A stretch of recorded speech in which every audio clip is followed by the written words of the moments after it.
Good afternoon, everyone, and welcome to our Apprenticeship Insights webinar. This is being delivered as part of Scottish Apprenticeship Week, and we've got an excellent list of presenters lined up for you this afternoon.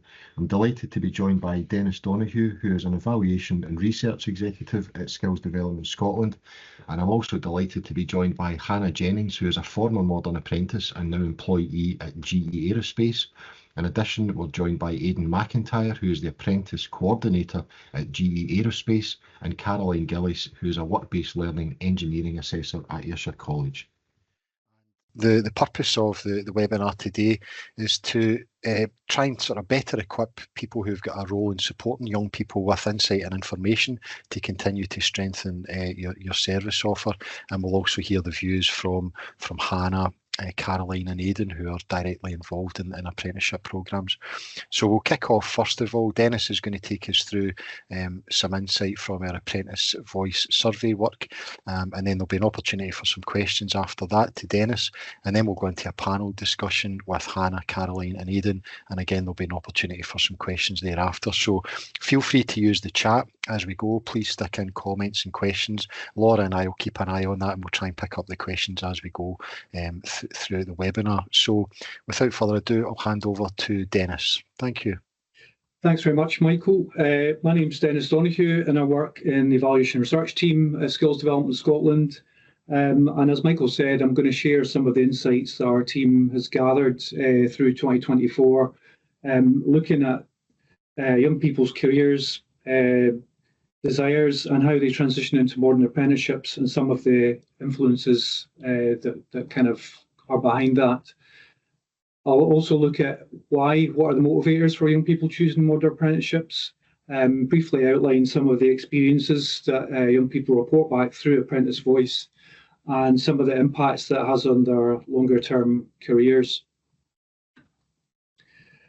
Firstly, just a bit about the work that we do in our insights. STS gathers a range of different research across a range of different groups, starting from young people still at school. We've got the Pupils' Voice survey, which goes to senior phase pupils at high school. We've got the Young People's Career Ambitions survey. You can see the response numbers in brackets there, nearly 3,000. That goes to all young people as they transition out of school, looking at what their choices are and what influences them. We've also got Parents and Carers survey, which has about 4,000 responses. And Apprentice Voice is our kind of most recent addition. In 2024, we got 13,500 responses. We've had, since it was launched in 2022, around 35,000 responses to that. Apprentice Voice is a new and groundbreaking project that aims to put the apprentice voice at the heart of the system, and it provides us with a comprehensive picture of the apprentice journey, right through from training through to their transition into work and further study. Just some of the key features of Apprentice Voice. Some of the key benefits are highlighted in the slide there, but one of the key things about it is that it's open to all apprentices. Every single apprentice in the entire apprenticeship family automatically gets a survey sent out to them at 3 key stages. So that's in training, 6 months after they start, 3 months after they leave, and then a year further on at 15 months after leaving. So this gives us a good picture over time. It provides real-time insights. So we have automated systems for analysing the research as it comes in. We have a live Power BI that feeds in information. We use some of that information to, for example, monitor quality and feedback to training providers. It also links in some of the background information that we collect through our management information system, FIPS, you might know about. So all that information is automatically linked to the responses. So we've got characteristics such as socioeconomic background, gender, disability. So we can analyse on all those different issues that are collected in the background. And as I say, it allows us to track experiences over time by looking at people across different stages in the apprenticeship and over time as they transition into work and changes in their careers.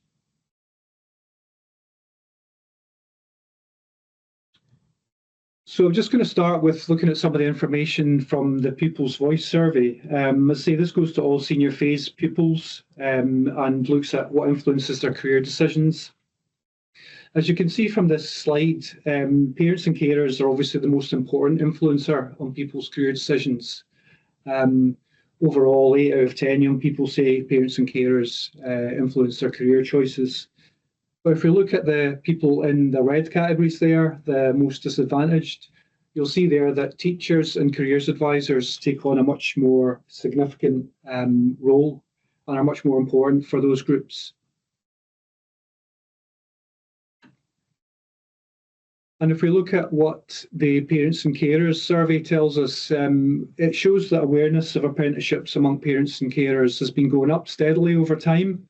So the orange category there shows the percentage that are aware and would also encourage their child to complete a modern apprenticeship. And you can see there that it's gone up from 55% to 57%. So the majority of parents would support their children to consider a modern apprenticeship.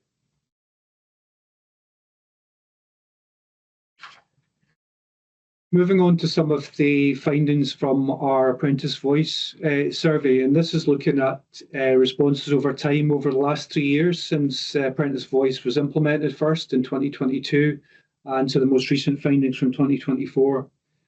So this is asking where young people find out about their apprenticeship, and you can see again that parents and carers are obviously the most important source of information, and that has been growing over the last couple of years, so it's becoming more important. And what we're seeing from some of the other categories as well is that personal relationships and individual contacts are actually becoming more important. So friends, learning providers are all going up as well as parents and carers. In contrast to that, although online website and social media sources are still important in terms of information, they have actually been going down over the last couple of years. So you'll see there from 2022 to 2024, the overall proportion getting information from websites has gone down slightly, and a slight decline in social media as a source of information as well. Although you'll see there from the gender breakdown that social media appears to be much more important for females than it is for males.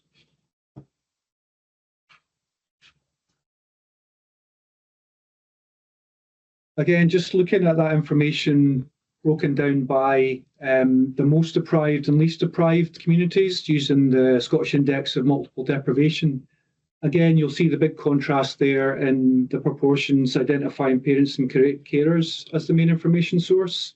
Again, echoing what we found in the Pupils' Voice research, that among the most disadvantaged groups, parents and carers and guardians are much less likely to be a source, perhaps fewer networks, less information, fewer role models.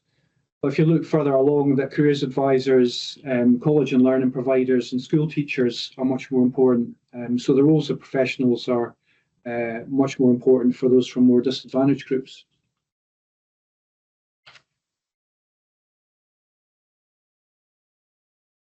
So Apprentice Voice also asks young people what they found to be most important when they were selecting their modern apprentices or modern apprenticeships.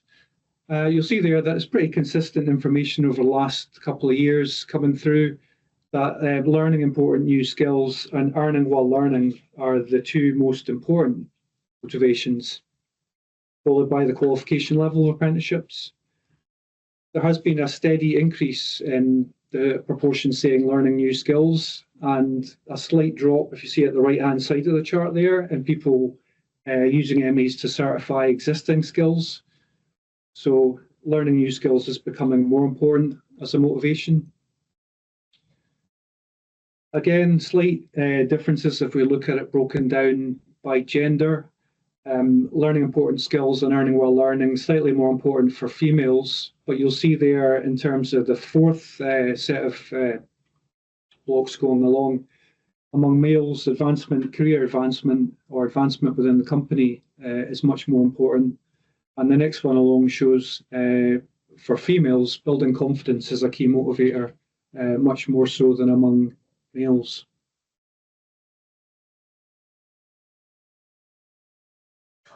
This next slide is just has used AI to pull together and group some of the kind of open-ended comments about what respondents regarded as most important and what they valued most about their modern apprenticeship.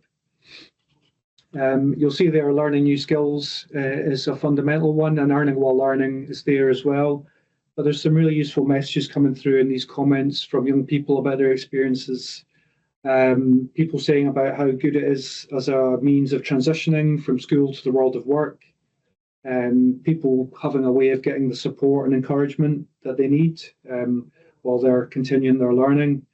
And obviously the ability to learn while earning a wage and avoiding things like student debt, which is a constant theme that comes through. Again, just continuing looking at some of the data from Apprentice Voice on experiences. What we've found consistently across the findings is that satisfaction is extremely high across the board. When asked about the overall satisfaction levels, the average for those who joined as a 16 to 19-year-old is 8.8 out of 10. And you'll see there that among those from the most disadvantaged communities and among females, it's actually higher at 8.9. So even among those who are perhaps less traditionally considered to be the kind of more advantaged groups among apprenticeships, the satisfaction ratings are extremely high.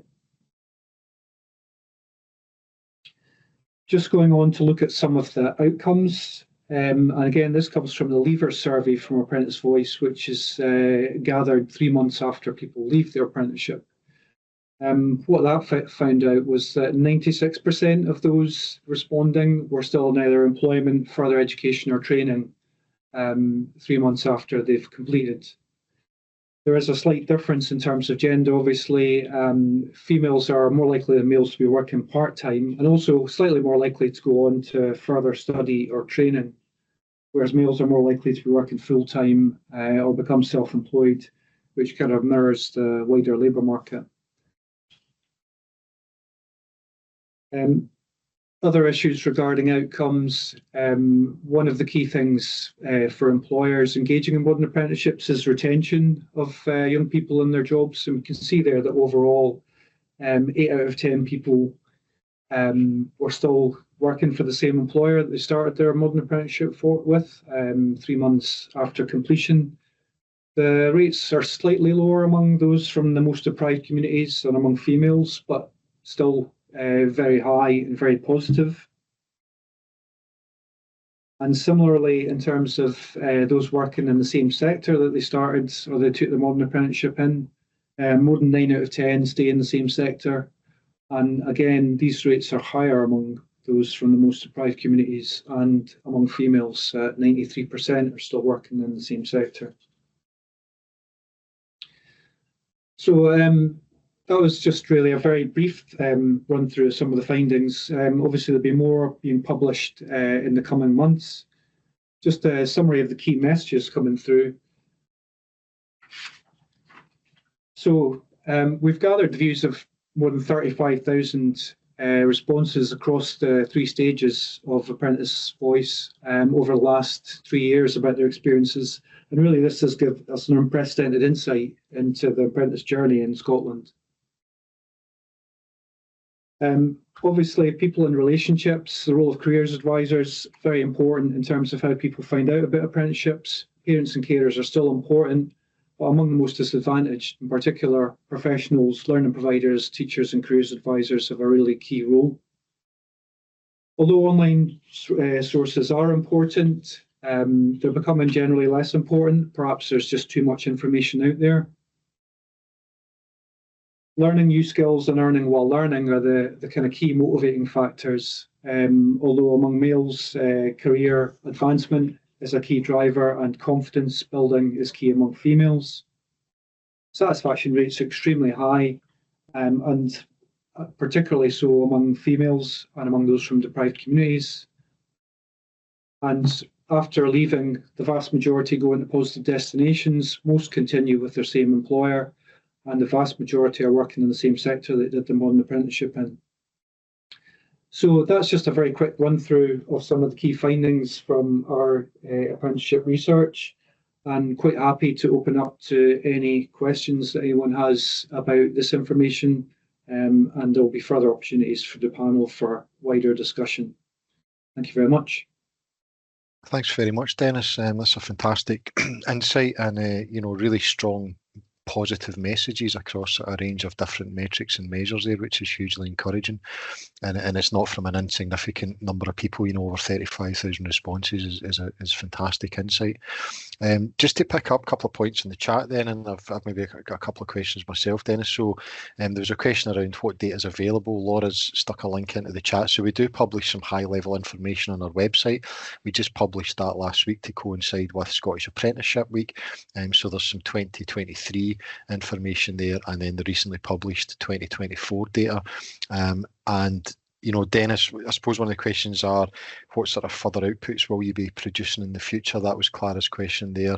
Will there be anything coming out that's sort of specific to geographical areas, occupational groupings, that sort of thing? So what's the future plans around publication? Yeah, thanks, Michael. Yeah, we've got plans. The initial plan is to provide some of the findings broken down by some of the key sectors. So initially, I think around 10 of the key sectors will be providing information around. For local authorities, we can make information available broken down by local authority area. Again, depending on the number of responses, but for most local authorities, we should have a good number of responses. We can break some of the key findings down for that. In addition, we can look at other breakdowns around, as I've shown, for example, around gender and the Scottish Index of Multiple Deprivation kind of figures as well. So yeah, I mean, there's a lot of information available, and we have a programme of publication that will be made available shortly through the website. Thank you. And is there anything further, Denis, any other research been done to look at gender imbalance? Is that something that's in the pipeline? Yeah, I mean, in addition to the published material coming forward, there's also going to be a range of more in-depth qualitative research, and where colleagues are actually looking at issues around combating gender stereotyping, for example, by looking at those in what would be perceived to be minority on apprenticeships in terms of gender. So there's a range of kind of deep dives and qualitative research going on, and that'll be information on those will be published over the next kind of 6 months or so. Great, thank you. And maybe just coming back to that previous point again, there's another comment in the chat around sort of timescales for future publications. Is there any timescales on that, or is there a way of, there's a question there, can people contact yourself or your team directly? Yeah, absolutely. I think the contact details will be provided when the slides are being shared. You can contact the evaluation research team if you have a specific request. As I say, we'll publish the timetable for publications in the near future. Hopefully within the next kind of few weeks, we'll be starting to look at the sectoral breakdowns, and subsequent publications will really just depend on resources and other work commitments, but hopefully within the next few months we'll be able to publish some of the further breakdowns around sector, geography and further deep dives. Great, thanks, Denis. And a question also coming in from Jamie Wallace here in the chat around, do we have data on MAs for 18 to 65-year-olds? So I think maybe some of your slides focused on the younger age groups. Are we sharing and publishing data on the older age groups as well? We collect information across all age groups. Yeah, the reason I looked at these was to focus on, kind of the kind of guidance support aspect of it in terms of career directions for this particular audience. But yeah, we can break it down by those who, for example, joined as existing employees as opposed to being directly recruited as MAs. We can look at specific age groups, although I'd say there's not massive amounts in terms of the older age groups, but where there are robust samples there, we can certainly drill down into by age. We can look at age at start, age when they completed survey, and so on. We've got good samples across those different groups. Yeah, that's great. Thank you. Yes, and I suppose just to confirm what Denis was saying at the start, the surveys go out to all apprentices, so it isn't just that younger age group we focus on. So every single apprentice, once they join the programme, they get those 3 surveys at the key dates. So yeah, we'll be able to cut that information in different ways and share that in due course. So thanks very much, Denis. And if there's other questions that crop up for folks on the call, just pop them into the chat again, and we'll try and pick those up as we go. And we'll now move on to the panel discussion. So I'm delighted at this point to introduce Hannah Jennings, who was a former apprentice at GE Aerospace and now works there. And we've also got Caroline Gillies, who's an engineering assessor at Ayrshire College. And we've got Aidan McIntyre, who's the apprentice coordinator at GE Aerospace. So thanks very much for joining us on the call today. I'm sure everyone's really excited to hear from you. And I'll start with yourself, Hannah, come to you first of all. So I'd be really interested, we're just trying to pick up some of the key points from Denis's presentation and some of the key insights that we've heard. So we'd be really interested, I'm sure folks would like to hear about your journey to starting an apprenticeship. So if you can maybe think back to that sort of time when you're in S3 or so at school, you're thinking about picking subjects, how did that journey start? When did you first start thinking about an apprenticeship? How did you find out about it? And how did you consider that as a sort of post-school option? Yeah, so through school, I was kind of interested in like physics, maths. I was quite good with my hands. I got in touch with my careers advisor and got work experience. I was actually between 2 careers. I was between going to university and doing architecture or going into the aerospace industry and completing an apprenticeship. My dad was in the aerospace industry, so I got work experience at his work and absolutely loved it. And at that point, I probably thought that I was going to enjoy architecture more, but went to architecture and the work experience there I did not enjoy at all. So that kind of solidated that I wanted to do an apprenticeship. The school organised a trip out to the job centre where there was a careers fair, and I got chatting to a former apprentice, Callum Otley. And I was chatting to him, talking to him about his experience, and that's where the kind of spark of I actually really want to work for GE Aerospace, like that's the company I want to go for, and would be my first pick around the airport. After hearing like the opportunities that he had, the support that he had, and you could tell how much he actually enjoyed it as well. So I feel like that kind of really gave me inspiration from the job centre there, and I never went with the intention of thinking I'm going to find much from it, but actually I took away a lot from going to that careers fair that day and getting the opportunity to speaking to like a current apprentice that was in the programme. So again, he advised me on what subjects to take, which included a PEO that I completed at Ayrshire College part-time in 6 years. So I went 2 afternoons a week to complete my PEO, applied to the apprenticeship programme and was successful. So yeah, I think the work experience and the work that DYW do with careers fairs and going out to schools that GE Aerospace do, I think that's got a really positive impact, because I might not have been where I am today if it wasn't for that. So that's kind of my journey, and I've not looked back and thought I wish I was doing architecture at any point. So yeah, I think I've definitely picked the right thing to do. Brilliant, and then, brilliant. Again, through my apprenticeship, I've obviously been again at Ayrshire College completing my NC manufacturing and HNC manufacturing. Again, I'm getting paid to learn.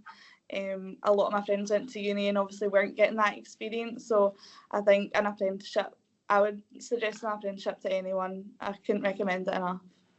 That's brilliant. Thank you, Hannah. That's a great positive endorsement. And I think, again, going back to one of the sort of Denis's points that we're seeing coming through is that, I think the stat was that over 80% of that younger age group, certainly apprentices, are still with the same employer 3 months after finishing. So maybe just talk to us a bit about that. Was it an obvious choice just to stay with GE? And then what's your current role? What do you currently do in work? What are you working on?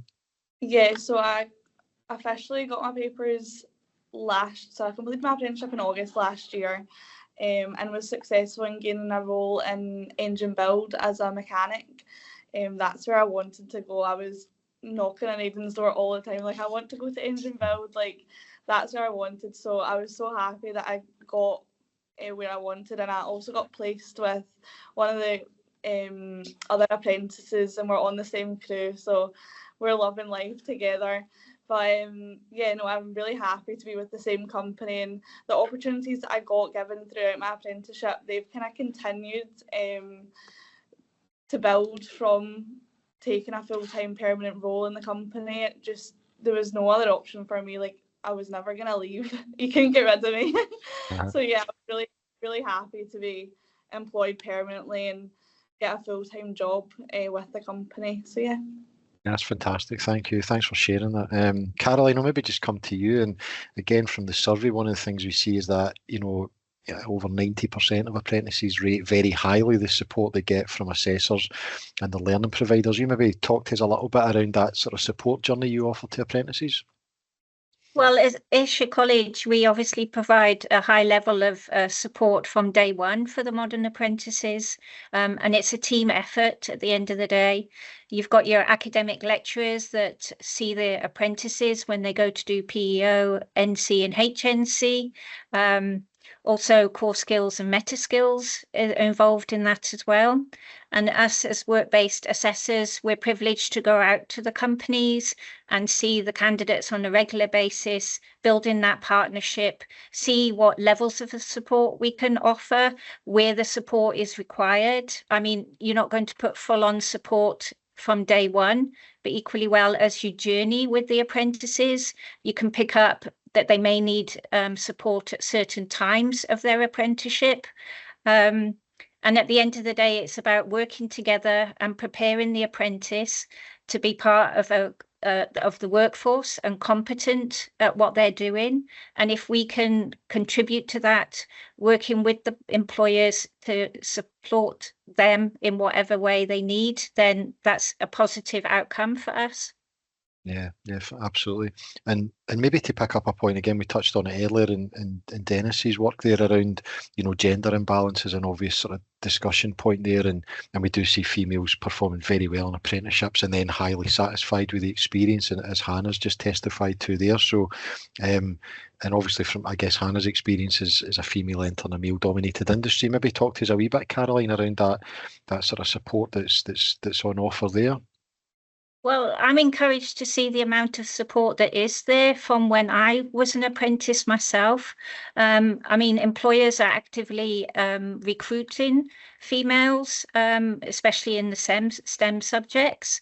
I think it's important that we have that early input and break those stereotypes. Also, with females attending any STEM events that are being carried out at the providers or even with the employers at careers fair, also at schools, that the teachers and careers advisors are aware that these opportunities are there, that would only continue to grow. And also STEM ambassadors, more and more females are becoming STEM ambassadors. And I think that's equally important from a mentoring role and also building up confidence with the apprentices as well. Yeah. And maybe I come back to you on that one, Hannah, because I think you mentioned to me before that there's a women's network within GE. So again, maybe just talk to us a little bit around that, how that works, and again, what the support is on offer there. Yeah, so I feel like throughout my full apprenticeship, I was really well supported.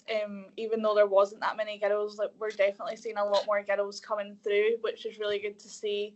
It's always nice to have a few more girls to bounce off ideas with. So yeah, there's a women's network in GE Caledonian where there's a group of women and we meet every so often. There's events that get taken. We take part in, we help with charity work, we supported the Ayrshire baby loss duck race last year.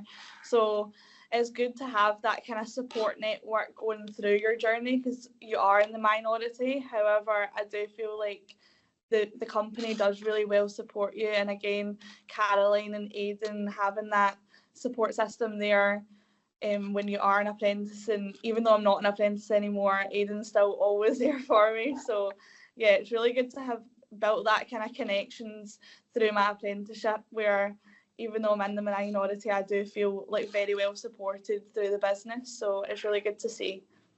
Yeah, that's great. Yeah, and Aidan, I'll maybe come to yourself. So I mean, obviously we've heard Hannah's story in terms of like coming into your business as a sort of new recruit, if you like, and then we know that MEs are a great tool for upskilling and reskilling as well. So maybe just talk to us a wee bit around your role as apprentice coordinator and what's your sort of approach to talent development, and then how you use the MA programme to invest and build that workforce for the future.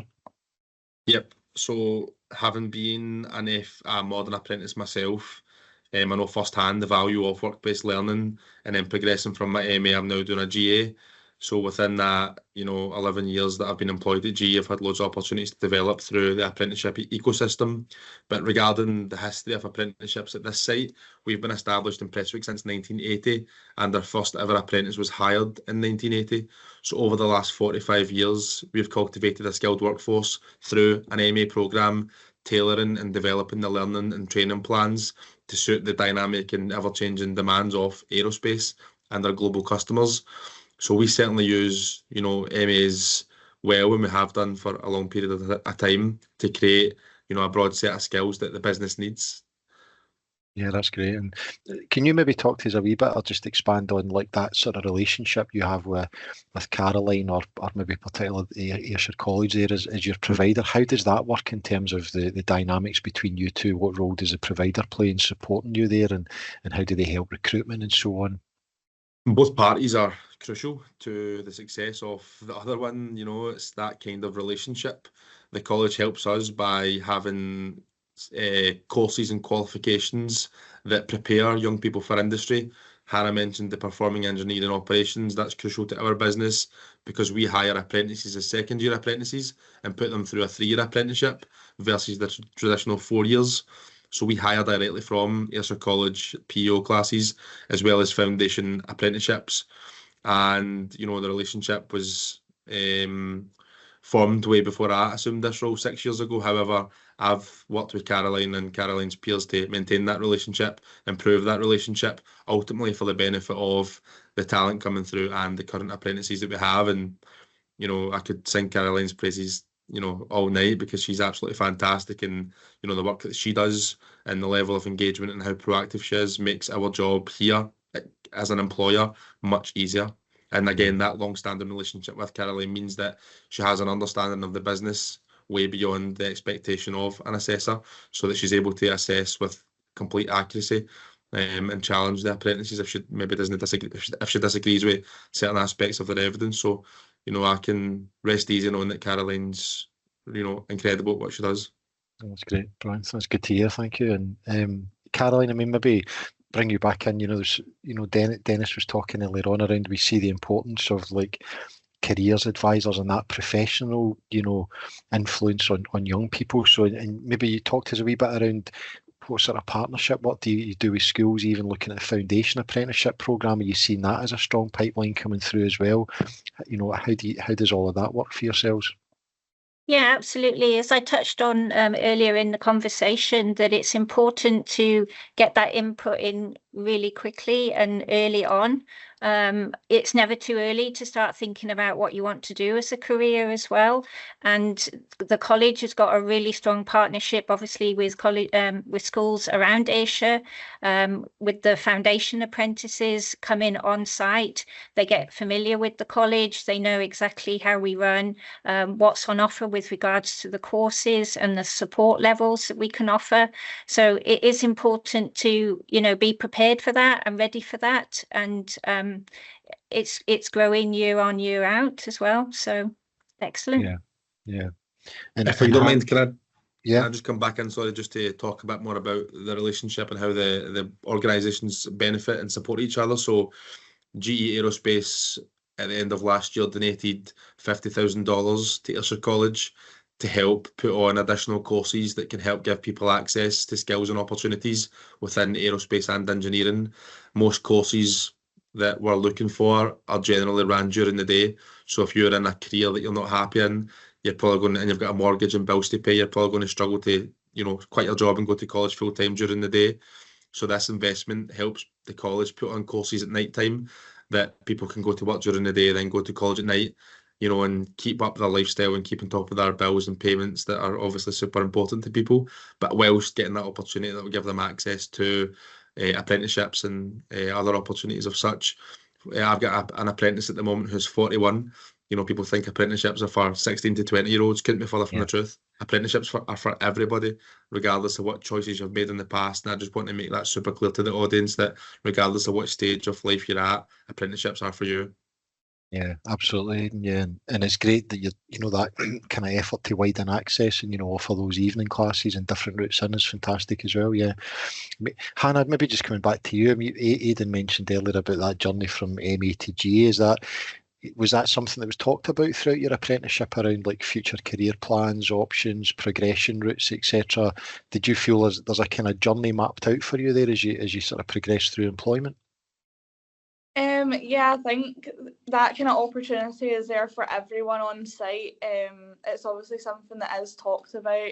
Currently, I don't have any set in stone plans. I just want to focus on really knowing the product inside out and engine build, and really feeling confident and giving back to the people that have trained me as well, training up other apprentices. I think that's really rewarding to be able to give back to the programme that obviously I went through as well.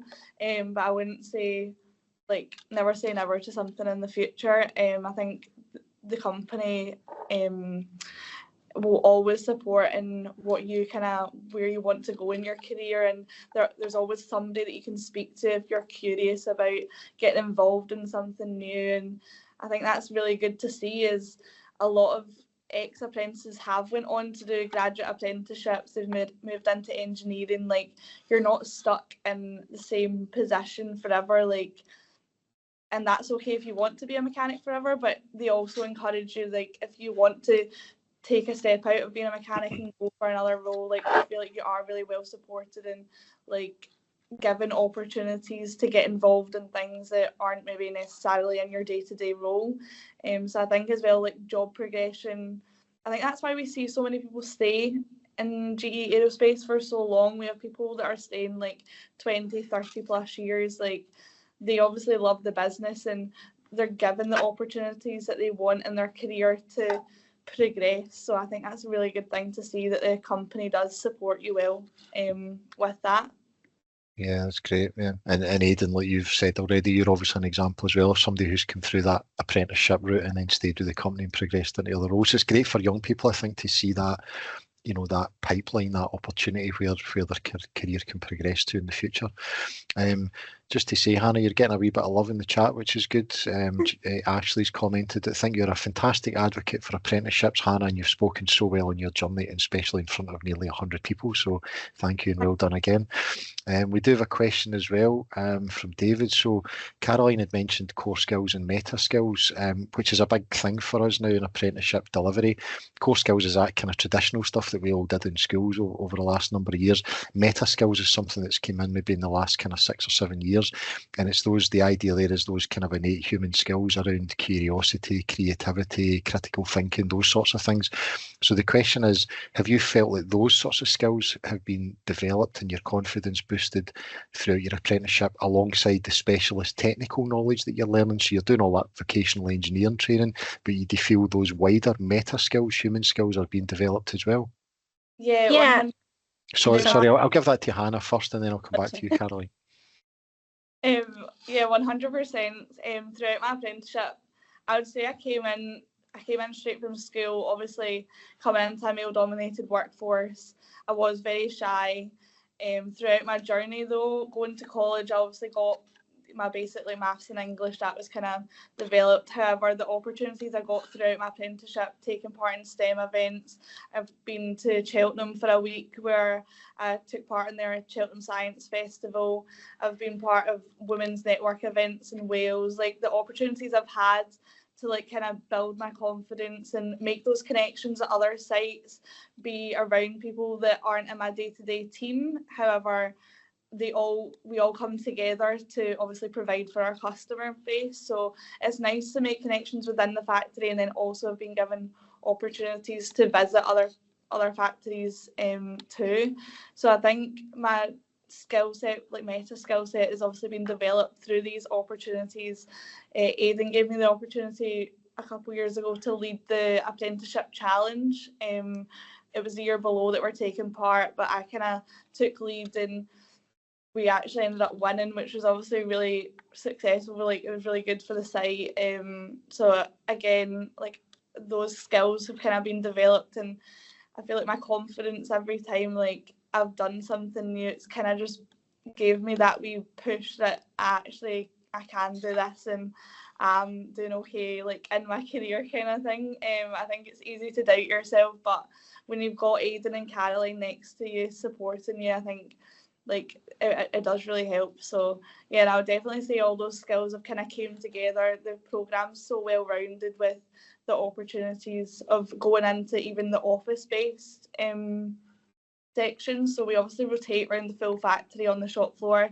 However, Aidan also lets us go into quality, go into lean engineering. So it's nice to see what those obviously roles do as well, and maybe that sparks an interest for something in the future as well. So I feel like throughout your apprenticeship, the best thing that you get is like the connections that you make around the factory. Like, there's 800 employees on site, and you as an apprentice get to see all 3 shifts. You get to go into every section, meet everyone, and the connections that you make, like, that is the best thing that you can take away from your apprenticeship at GE Aerospace. So I would definitely say my meta skills have been developed from thinking back to how shy I was to how I am now. It's night and day. Yeah. I mean, it's a ringing endorsement, and I mean, I used to work at Ayrshire College myself, and I know what that would be like. You know, I can imagine what you're saying. You're a young person going into the workforce for the first time. You'd be shy, you'd be nervous, but I think it's obvious to everybody in the call, Hannah, that you've grown in confidence. So, and it's just a fantastic endorsement for ourselves who work in the apprenticeship world, that, you know, that's given you all those opportunities and allowed you to develop and grow as an individual. It's fantastic. Caroline, you were going to come in on that point. I'll just bring you in there. Yeah, I was just going to add to basically what Hannah has said, the fact that, you know, you're starting day one with the apprentices, and, you know, those core skills and the meta skills that are there for them. It's great, you know, when you can see that they're putting in the effort and the time and the energy to develop themselves, not just, you know, from the technical side, but equally well as an individual, to become more confident, to, you know, reach, they've got those goals themselves, and how they strive and how they achieve it at the end of the day, and having the support of an employer that is there is really encouraging as well. So you know that you can speak to like Aidan and say, right, okay, I can see that somebody is a little bit shy, or you know, needs a bit more development in that, and certainly the employers that I come across will aid that as well. And like I said, it's a team effort at the end of the day, but obviously the apprentice has to be engaged and on board with it, and you know, it's fantastic for them to have that positive outcome at the end of the day. Yeah. And Aidan, I'll maybe come back to you on that point. I mean, you're a former apprentice yourself, like you said. So, like, how do you then, as an employer or the apprentice coordinator, how do you sort of strike that balance between that development of like the core job skills, the technical skills, the vocational skills, versus those kind of wider meta skills, that rounded development of the individual? Is that a sort of conscious thing you're thinking about as the employer? Yeah, for sure. The priority is always the technical skills, because that drives the progress of the qualification. But we make sure that every apprentice has access to take part in STEM events, etc. We don't make it mandatory, because some people just simply aren't comfortable doing those type of things, but we do heavily encourage it, and then we do support them through that journey as well. So in the past, we've done things like Duke of Edinburgh Gold, where we had a relationship with South Ayrshire Council, and all the apprentices that were of acceptable age for the Duke of Edinburgh programme got a chance to take part in that. You know, STEM events through going into schools, colleges, career conversations, CV workshops. To Hannah's point, leading challenges. It's by design. It's not just by chance. It is by design. Yeah. And we do have check-ins with the apprentices to make sure that they're, you know, progressing in alignment with their expectations across those different streams of their development. But to Hannah's point, we're always looking for new opportunities to develop the apprentices. We're not just looking for good engineers, we're looking for good employees, and that encompasses teamwork, leadership, communication, and that's what they get through the opportunities within the different areas across the factory here. Yeah, absolutely. And I guess then that's testament to yourselves as employers if you've got like to what Hannah was saying, if you've got people who are staying there for a long time and they see that career progression and route and opportunity and journey there, then that's great testament to yourselves that you're given all those opportunities. Our very first apprentice in 1980 is still employed with GE, Wow. which is, again, tells you a lot. 70% of our leadership team here on site, so the people who make the decisions, are ex-apprentices. And since 1980, 70% of the apprentices are still employed within GE as well. So, those stats speak for themselves. Like a long history of 45 years, and people are staying. But we're obviously a good employer in an aerospace cluster here at Prestwick, which is thriving at the moment, and all looking for the same talent. Yeah, absolutely. That's great. Listen, so we're kind of nearing the end, folks. So maybe got a few minutes left. So if there's any sort of final questions that anybody wants to pose to Hannah or Caroline or Aidan, just fire those into the chat. Caroline, anything else you would maybe want to just sort of pick up on, just on any of the points from Denis's research or what you've heard, or anything else you would want to maybe add in? Yeah, I was just going to touch on with regards to obviously the college and the employer partnership that we have. The fact that the employer will often come to us as a provider and highlight their recruitment needs. And because the candidates are often at college doing their PEO, NC and HNC, that we can obviously highlight and aid that process by highlighting some of the candidates that we feel that would be a good fit within that company as well. So yeah, thanks for that. That's great. Thank you. So thanks, folks. We've no more sort of questions coming in the chat, but it's just been such a positive endorsement of the ME programme to hear this event's obviously been run this week as part of Scottish Apprenticeship Week, and there's lots of events going on across the country. So I think for myself, Denis, and all the other colleagues that are on the call from SDS who work in apprenticeships, it's this is just kind of food for the soul, as they say. It's great to just hear such a great story from yourself, Hannah, and just such a positive endorsement of your experience in the ME programme. Comment on the chat there from Timothy to yourself, Aidan, the stats you gave there are quite incredible. So again, yeah, huge kudos to yourselves as a company, really invested in apprenticeships and developing that talent pipeline. So it's been absolutely fantastic to hear from you. It would be remiss of me not to give the last word to yourself, Hannah. So you've given us so much insight today already, which has been great. But again, if you could just maybe sum up, if you could sum up in a few words what your apprenticeship experience has been like, and maybe more importantly, because we've got a lot of colleagues in the call here from our careers information and advice service, what advice would you give to any young people thinking about an apprenticeship, thinking about maybe starting out on that journey? How would you sum up your journey, and what advice would you give to others? I'd say my journey's been incredible. Like, I obviously started my apprenticeship during COVID, which was tough, doing college online. However, once I was in the factory, was meeting my peers in my cohort, it was just a great experience, and it honestly flew in. I feel like I blinked and it just went, and suddenly I was actually qualified. But it was just such a good experience, so much opportunity, so many connections made throughout my time. And if I would give any advice to anyone thinking about an apprenticeship, I would definitely recommend try and get some work experience through careers advisors.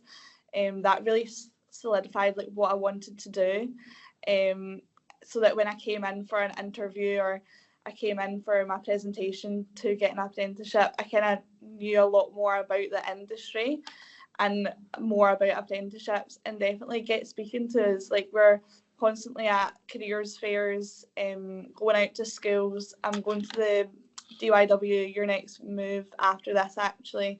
So I'll be stood there chatting to a lot of people, getting the company out there and talking about my experience. And obviously going to these events as a girl as well, it's good to have that representation, because it's easier to kind of relate when there's another girl that's been through the programme. And obviously I had such a positive experience going through the programme with Caroline and Aidan by my side. So I would definitely just go out there and speak to companies and see what you're interested in. But I would definitely recommend, if you want a apprenticeship in aerospace, GE is the one to go for. It's so good.